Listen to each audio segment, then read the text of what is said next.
ఈ రోజే డౌన్లోడ్ చేయండి. మీ ఫేవరెట్ షోస్ చూడండి. అయ్యా, ఇంకా సేపట్లో దేవుణ్ణి ఊరేగించాలి. అలాగే పూజారి గారు. ఎవరి పని వాళ్ళు చేసుకుంటూ పోతున్నారు. మనం ప్రేక్షక పాత్రతో సరిపెట్టుకోవాల్సిందేనా?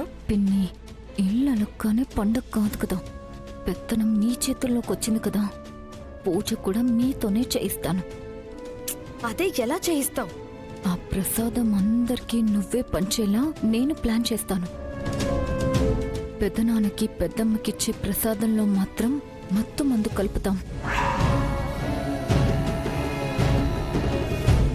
అది తిని వాళ్ళిద్దరూ నిద్రలోకి జారుకుంటారు. అప్పుడు అయ్యవారిని ఊరేగించే అవకాశాన్ని మీరు చేజిక్కించుకునేలా ప్లాన్ చేస్తాను. ఒక్కసారి పూజలో కూర్చుంటే 12 ఏళ్ల పాటు మీరే ధర్మకర్త. అప్పుడు మీ మాటే వేదం, మీ మాటే శాసనం.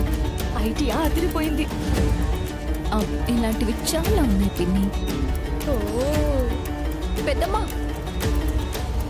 పూజ అంటే మీరు చేశారు, కానీ కనీసం ప్రసాదం పంచే అవకాశం కూడా మా పిన్నికి ఇవ్వరా?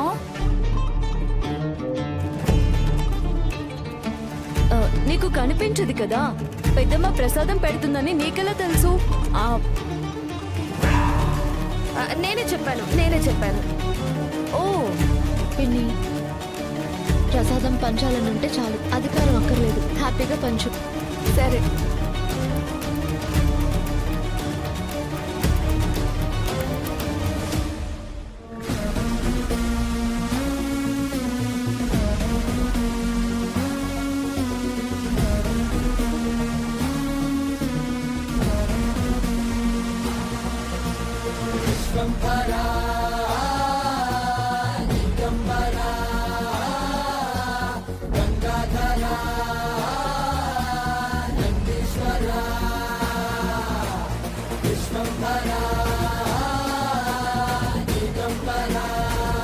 గొప్ప గుర్తు పెట్టుకో, ఇది మాత్రమే వాళ్ళకి ఇవ్వాలి.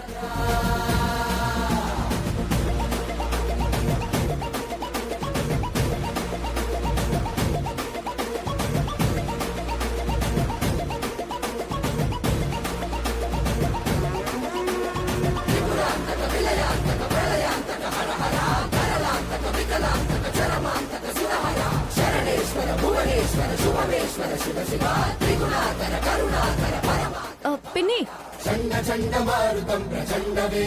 నేను ఫస్ట్ తీసుకుంటాను. నేనిస్తాను. వద్దు, ఇది నేను తీసుకుంటాను. ఇది తీసుకుంటాను. అయ్యో, ఇది కాదు, ఇది ఇది.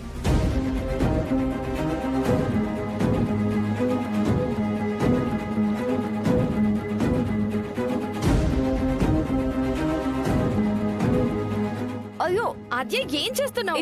ఇది ఆద్యకి. ఇది తీసుకుంటాను.